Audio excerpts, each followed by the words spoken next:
Hi, welcome to your vibration classes. आज हम लोग फूड एंड न्यूट्रिशन का एक मेन टॉपिक पढ़ेंगे जो है आपका मेनू। आपने सुना होगा कि आप जो है मेनू क्या होता है। आप होटल में जाते हैं तो आप तो एज अ डेफिनेशन में बात करूं तो मेनू क्या होती है कि आपकी एक डिशेस की लिस्ट होती है जो आपको क्या किया जाता है कि जब आप किसी रेस्टोरेंट में जाते हैं, होटल में जाते हैं या फिर आप अपने कैंटीन में जाते हैं तो वहाँ पे आपको एक कार्ड मिलता है, मेनू कार्ड मिलता है और उसमें आपकी क्या होती है कि सारे डिशेस मेंशन रहते हैं, उनकी प्राइस मेंशन रहती है। उसके अकॉर्डिंग आप क्या करते हैं, उसमें से चूज करते हैं, फिर आप ऑर्डर करते हैं। देन आपका क्या आता है, आपने जो ऑर्डर किया है वो आपको सर्व किया जाता है। तो यही होता है मेनू। आपके यहाँ पे डेफिनेशन में हमें कुछ बहुत ज़्यादा खास जाने की ज़रूरत नहीं थी, इस वजह से जो मैंने डेफिनेशन बताई वही है। मोस्टली आपके एग्ज़ाम में इसके टाइप से पूछे जाते हैं। तो जो आपके मेन्यू होते हैं वो 3 टाइप्स के होते हैं। डेबल डी हॉटे जिसे DTH भी कहते हैं, एल कार्टे एंड अदर टाइप्स। तो जो आपका डेबल टी हॉटे होता है ये आपका एक फ्रेंच वर्ड है। देखिए जितने भी आपके ये टाइप्स ऑफ मेनू के नाम है, टेबल डी होटे, एलकार्टा, ये सारे क्या है कि फ्रेंच नेम है। तो आपका जो टेबल डी हॉट है इसमें आपका बैंक्वेट आता है, बफेट आता है, कॉफ़ी हाउस आता है, साइकिल मेन्यू आता है।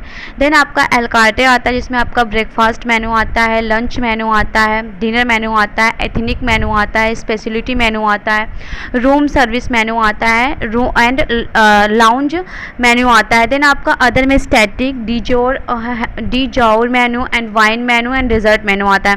अब हम बात करते हैं कि बैंक्वेट मेनू क्या होता है। जैसे मैं सबसे पहले आपको बताऊं टेबल डी हॉटे क्या होता है। तो टेबल डी हॉटे एक मेनू है जिसमें क्या फिक्स रहती है। आप उस फिक्स प्राइस में जो भी आपने फूड ऑर्डर किया, मान लीजिए आपने कई सारे दाल चावल रोटी सब्जी आपने ऑर्डर किया है, तो उस फिक्स प्राइस में आप जितनी बार चाहें उतनी बार आप दाल ले सकते हैं, जितनी बार आप चाहें सब्जी ले सकते हैं, जितनी बार आप चाहें चावल ले सकते हैं। ये आपका क्या होता है, टेबल टी हॉटे होता है। देन इसके अंदर आपका आता है बैंक्वेट आता है। तो जो बैंक्वेट होता है वो भी क्या होता है कि एक फिक्स प्राइस होता है। एंड ये फिक्स प्राइस, जैसे आपके पास मेनू कार्ड आया तो उसमें क्या होता है कि वो फिक्स प्राइस रहता है, लोअर कास्ट एडवांस बुकिंग रहती है, सूटेबल फॉर लार्ज मेंबर रहता है। तो इसमें क्या होता है कि जो आपका प्राइस रहता है वो फिक्स रहता है, उसके अंदर आप अपने डिशेस को वो कर सकते हैं, डिशेस को आप ऑर्डर कर सकते हैं। देन आपका बफे आता है। तो आप बफे जानते हैं कि एक ऐसा ऑर्गेनाइजेशन होता है जहाँ पे आप खुद जाके खाना ले सकते हैं। यहाँ पे इसकी एक विशेषता ये होती है कि यहाँ पे जो सेफ होता है और जो होस्ट होता है कि दोनों की चॉइस पे क्या होता है कि जो आपका बफेट मेनू होता है वो ऑर्गेनाइज किया रहता है। देन आपका साइकिल मेनू आता है। देखिए साइकिल मेनू क्या होता है कि ये एक तरह से जैसे एक साइकिल होती है कि if you rotate your menu items according to day of the week, seasonal availability और सेफ चॉइस। ये जो आपका साइकिल मेनू रहता है ये मोस्टली आपके सेफ के चॉइस पे डिपेंड करता है। And then you need a practical way to display your simple but ever changing section. तो ये क्या रहता है कि जैसे आपने ये साइकिल मेनू रहता है कि दिस मेनू आपका क्या रहता है कि this menu design to offer frequent guest variety. This cycle menu can be changed on a daily, weekly और मंथली। मतलब एक सप्ताह के लिए आपका क्या हुआ कि जो नाश्ता आपने रखा वो आपका एक सप्ताह चला। मान लीजिए वही आपने पूरे क्या किया कि एक साइकिल में आपने 1 वीक किया, आपने 1 मंथ किया, तो ये आपका साइकिल मेनू रहता है जो कि आपने जो चीज़ें फिक्स कर दी कि हाँ आपके मेनू में ये चीज़ें हैं। आज आपको राजमा चावल देना है तो वही आप राजमा चावल उन्हें 1 हफ्ते के लिए देंगे।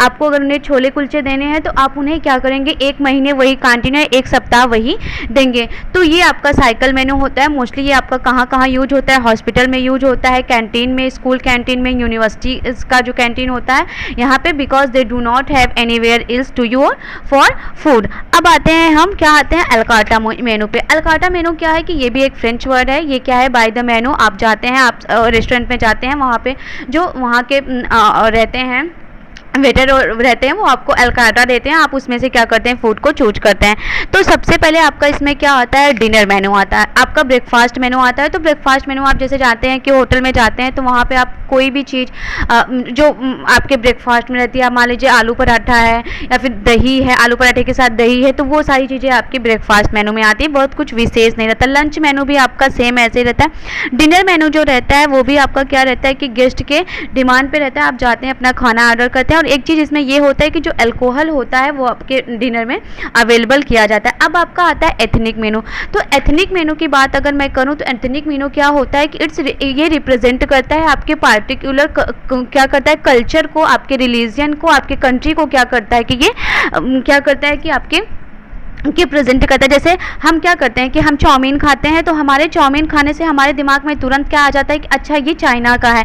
हम जापानीज कोई फूड खाते हैं तो जो चाइना का, जापान का, फ्रेंच का या फिर इंडियन रेस्टोरेंट, अब जैसे यहाँ से कोई जाता है और वहाँ पे बाटी चोखा खाएगा तो वो क्या कहेगा, ये जो बाटी चोखा किसी फॉरेन कंट्री में हम जाते हैं और वहाँ में बाटी चोखा मिलता है। जब हम बाटी चोखा वहाँ के बाटी चोखा देखेंगे तो हमें अपने वाली फीलिंग आएगी, हमें इंडियन फीलिंग आएगी कि अच्छा ये इंडियन के कल्चर को क्या कर रहा है, रिप्रेजेंट कर रहा है। तो आपका एथनिक मेनू क्या होता है कि जो आपके कल्चर को, आपके रीजन को क्या करता है कि प्रेजेंट करता है, वो आपका एथनिक मेनू आता है। फिर आपका आता है स्पेशलिटी मेनू। देखिए जो आपका स्पेशलिटी मेनू होता है, इसमें क्या होता है कि जो आपका फूड होता है वो बहुत, जैसे आपने सुना होगा कि स्पेशल थाली मिलती है।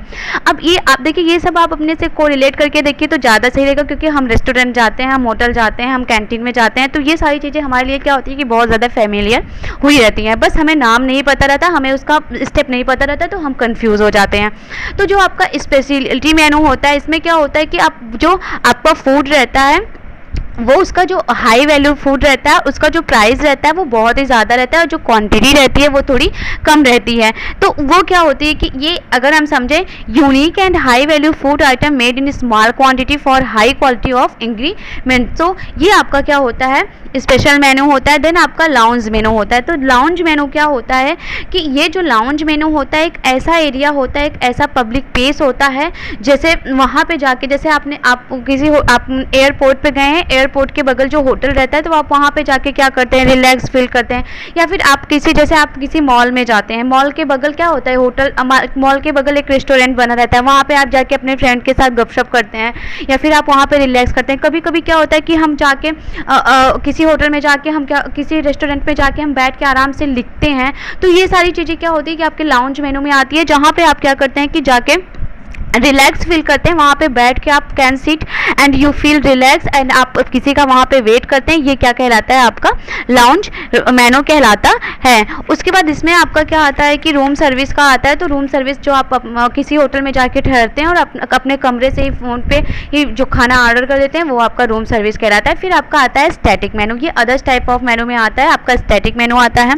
तो जो आपका ये स्टैटिक मेनू है, static menu is a menu that often laminated for easy cleanup. It is usually separated into groups such as appetizer, soups and जैसे आप स्टार्टर वगैरह जाते हैं तो आप किसी होटल में जाते हैं तो आपके सामने सबसे पहले स्टार्टर आता है। तो वो सारी चीज़ें जहाँ पे आपका सबसे पहले स्टार्टर आता है, सूप वगैरह को जो दिया जाता है, सैलेड वगैरह, जो डिज़र्ट और लास्ट में जो खाने के बाद आपको डिज़र्ट वगैरह दिया जाता है, वो सारी चीज़ें आपके स्टैटिक मेनू में आती है। अब आपका आता है ड्यू जोर मेनू। ये क्या है कि देखिए, ये मेनू, इस मेनू को चाकबोर्ड मेनू भी कहते हैं इसलिए कि this kind of menu feature an item of the day and change. ये क्या करता है कि अपने मेन्यू को डे बाय डे, जैसे आज मान लीजिए कि उसने पूरी सब्जी रखी है, ठीक है, फॉर एग्जाम्पल मैं ये इजीली बता रही हूँ, आज उसने पूरी सब्जी रखी है, कल उसने कुछ और खाने में रख दिया, परसों उसने उस खाने में और रख दिया।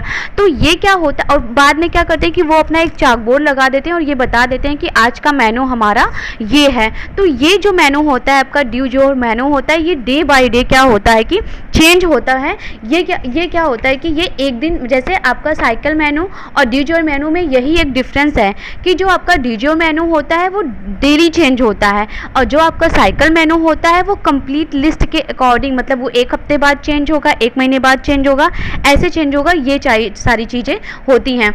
तो आपका जो ड्यू जोर मेन्यू होता है वो आपका क्या कर दिया, are usually focused on seasonal item, जैसे आपके सीजनल आइटम्स पे या फिर खास किसी जगह पे, मान लीजिए आज उन्होंने राजस्थानी खाना बनाया है, कल वो मराठी खाना बनाएंगे, परसों वो बंगाली खाना बनाएंगे, तो महाराष्ट्र का खाना बनाएंगे। तो ये क्या होता है कि आप डे बाय डे क्या करते हैं कि उस चीज़ को चेंज करते चले जाते हैं और इसलिए इसे चाक बोर्ड मेनू भी कहते हैं, क्योंकि ये चाक बोर्ड पे लगा दिया जाता है कि आज हमारा मेनू ये है। तो ये क्या था, ये आपका पूरा 3 तरह का आपका टाइप्स ऑफ मेनू था, table d'hôte, a la carte, other types of menu. I hope आपको समझ में आ गया होगा। जैसे आपका टेबल टी हॉटे में बैंक्वेट था, बफेट था, कॉफ़ी हाउस था, साइकिल मेनू था। तो बहुत ईजी था कि बैंक्वेट में क्या होता है कि फिक्स प्राइस रहती है, सूटेबल वहाँ वो क्या होता है कि सूटेबल होता है लार्ज मेंबर के लिए। कॉफ़ी हाउस आप जानते हैं कि आप जहाँ पे जाके कॉफ़ी पीते हैं। साइकिल मेनू मैंने आपको बता ही दिया। अलकाटा मेनू भी मैंने आपको समझाया। एंड अदर टाइप्स ऑफ मेनू में भी स्टैटिक मेनू, डिजॉर मेनू, वाइन मेनू और डिजर्ट मेनू। तो वाइन मेनू भी जहाँ पे वाइन सर्व होती है, आप स्पेशली शाम को वगैरह पे जहाँ पे बार वगैरह में जाते हैं, वहाँ पे डिजर्ट मेनू जो खाने के लास्ट में आपके आता है, वो डिजर्ट मेनू मीठे के तौर पे आपको कुछ दिया जाता है। तो ये आपका क्या था, मेनू था जो मैंने आपको बताया। और एक स्टूडेंट ने मुझसे ये रिक्वेस्ट भी की थी इस टॉपिक को पढ़ाने के लिए। तो आई होप आपको ये समझ में आया होगा। मैंने पूरी कोशिश की है आपको समझाने के लिए, और अगर कहीं कन्फ्यूज़न हो तो आप मुझसे पूछ सकते हैं। और कोई भी टॉपिक आपको अगर ना समझ में आ रहा हो तो आप मुझे कमेंट बॉक्स में जो है मैसेज करिए, कमेंट बॉक्स में आप कमेंट करिए, ताकि मैं आपको उस सब्जेक्ट से भी, उस टॉपिक से भी रिलेटेड वीडियो प्रोवाइड कर सकूँ। तब तक के लिए थैंक यू।